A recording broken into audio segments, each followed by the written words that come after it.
Saya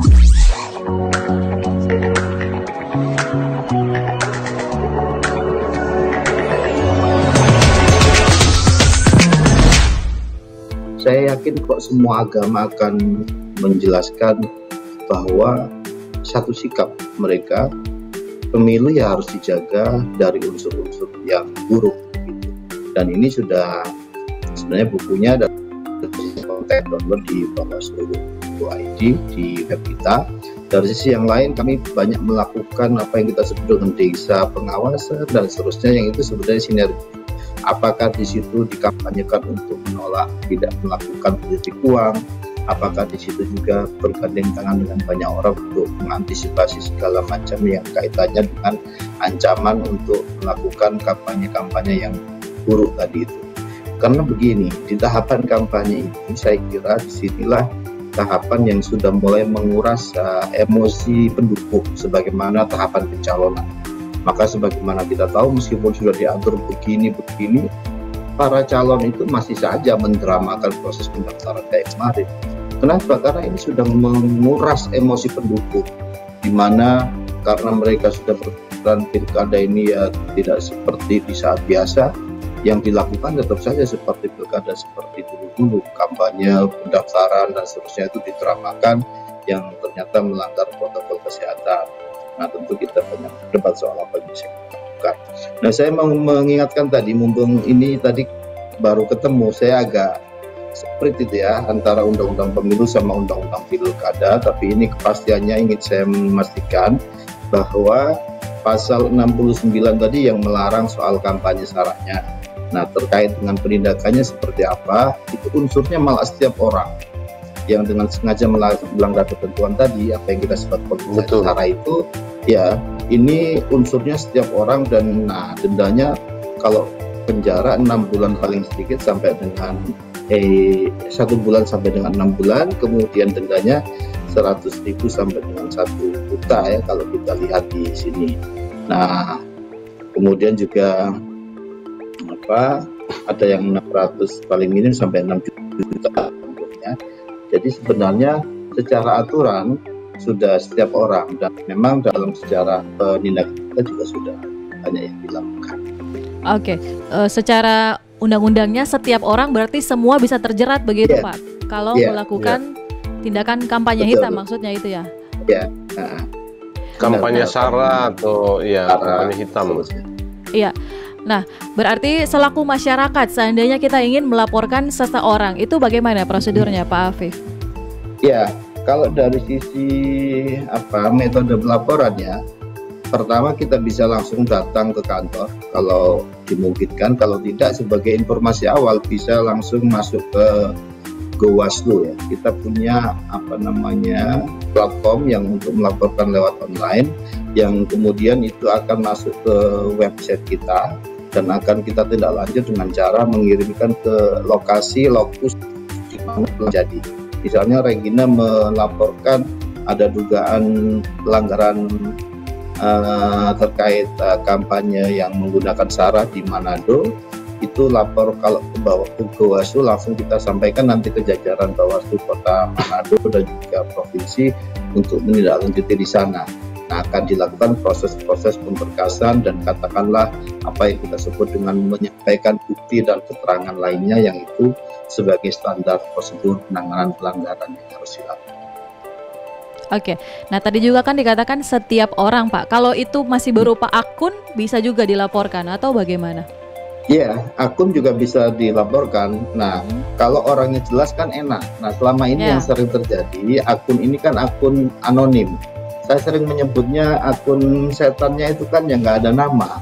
Sementara 3 akun yang dilaporkan itu malaikat semua. Daftar dan kita dikaikan untuk kemudian menjadi media kampanye baik. Saya kira kan nggak masalah, hanya kemudian jangan sampai bertaburnya akun anonim ini menambah tadi itu surplus informasi yang sejatinya adalah disinformasi atau misinformasi yang disampaikan, atau malah kampanye negatif yang itu mengancam kebersatuan kita di sendi-sendi isu sara ini kan sangat mudah terbakar. Iya. Nah, itu yang menjadi tantangan juga bagi semua penyelenggara maupun aparat penegak hukum, karena memang seperti yang dikatakan Pak Arief tadi, dengan banjirnya informasi beredar begitu masif di masa sekarang ini. Nah, itu dia, akun anonim sulit untuk dikejar dan diburu. Pak Arief, lalu untuk mencegah terjadi maraknya politisasi SARA, kampanye hitam, ujaran kebencian, itu harusnya apa yang dilakukan? Ya, oke. Di luar soal literasi politik dan literasi digital tadi, saya sebenarnya ingin menyoroti bagaimana sosial yang dimainkan oleh lembaga-lembaga kemasyarakatan kita. Sejak tahun 99 itu ada sebuah perubahan sosial yang kurang bagus dalam masyarakat kita, yaitu bahwa fungsi-fungsi lembaga sosial itu sekarang dikebawahkan oleh partai politik. Jadi seolah-olah pertama, semua problem itu bermuara menjadi problem politik. Lalu yang kedua, tidak ada konsekuensinya ya, tidak ada lembaga sosial yang mampu menyelesaikan soalan semacam itu lebih baik dibandingkan partai politik. Apa akibatnya? Hampir semua potensi konflik itu kemudian menemukan kanal tunggal bernama politik. Nah, ini yang menyebabkan kenapa jajarannya Pak dan menjadi sangat repot kalau menjelang pilkada dan menjelang pemilu, sebab meningkatnya tensi politik itu hampir pasti diikuti oleh meningkatnya kerawanan sosial. Padahal mestinya politik itu menjadi salah satu jalan solusi konflik. Yeah. Nah, dalam masyarakat kita sungguh aneh kalau kemudian politik itu justru mempertajam konflik. Karena itu saya lebih mendorong agar lembaga-lembaga sosial ini kembali direvitalisasi.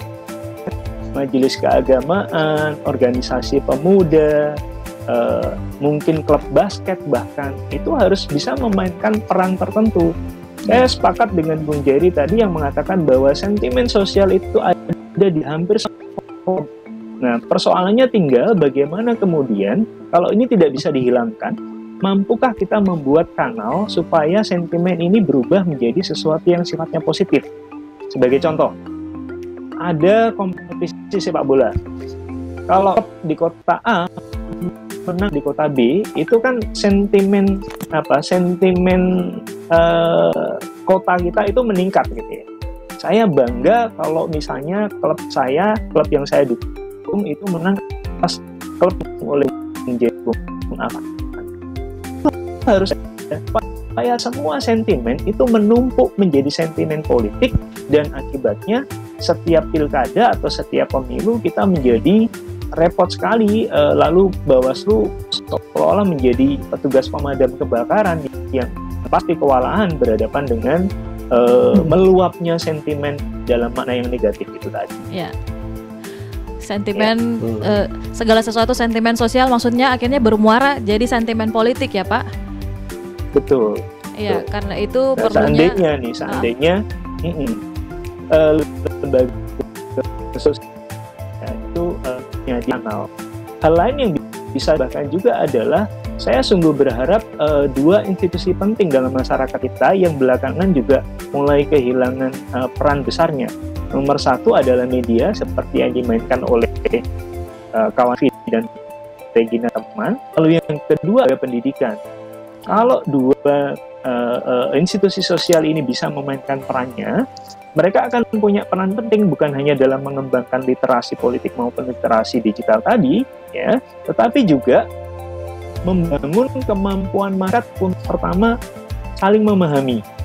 Ya, saya dan Regina punya perbedaan, ya, tapi persoalannya bagaimana perbedaan itu kemudian tidak memicu konflik. Yeah. Salah satu jawabannya kan pemahaman silang, dan itu hasil latihan. Yang kedua adalah masyarakat juga harus bisa secara mandiri berusaha untuk menemukan resolusi konflik. Jadi tidak setiap perbedaan kemudian akan bermuara menjadi konflik yang semakin lama saat itu. Iya, baik. Bung Jerry ada tambahan? Iya, saya mau menambahkan atau menyambung Mas Arief ya. Saya kira salah satu yang penting itu menurut saya ya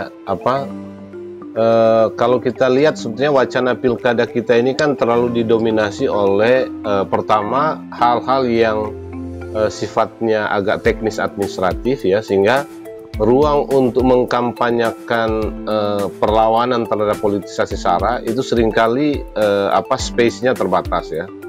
Lalu yang kedua, terlalu dominannya wacana yang dimainkan oleh para elit politik lokal dalam pilkada, sehingga wacana yang diterima publik itu atau narasi-narasi yang diterima publik itu cuma narasi-narasi bagaimana menang gitu. Narasi-narasi yang sifatnya lebih substansial seperti mengkampanyekan perlawanan terhadap politisasi SARA dan politik uang misalnya, itu memang agak sedikit terbatas ya. Nah karena itu menciptakan ruang-ruang narasi baru untuk membangun kesadaran publik tentang isu-isu seperti ini menjadi penting ya. Misalnya acara ini menjadi penting untuk sebetulnya mengedukasi publik dan melihat bahaya katakanlah politisasi SARA itu kalau dimainkan dalam konteks kontestasi elektoral seperti pilkada gitu. Nah karena dalam konteks ini saya kira saya mau menyebut tadi yang dikemukakan oleh Bung Afif ya. Sejak pemilu lalu saya kira Bawaslu mengambil pilihan pencegahan yang saya kira sifatnya strategis untuk membangun wacana itu di masyarakat ya, dan itu sampai sekarang terjadi. Misalnya dalam beberapa kesempatan yang lalu saya sempat berkunjung di beberapa tempat kabupaten kota di Sulawesi Utara.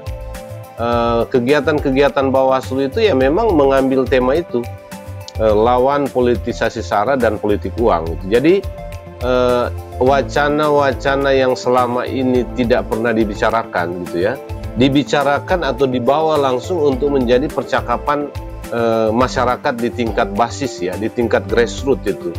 Saya kira itu penting ya. Saya kira misalnya pengalaman saya di satu kecamatan di Minahasa Selatan yang kemarin,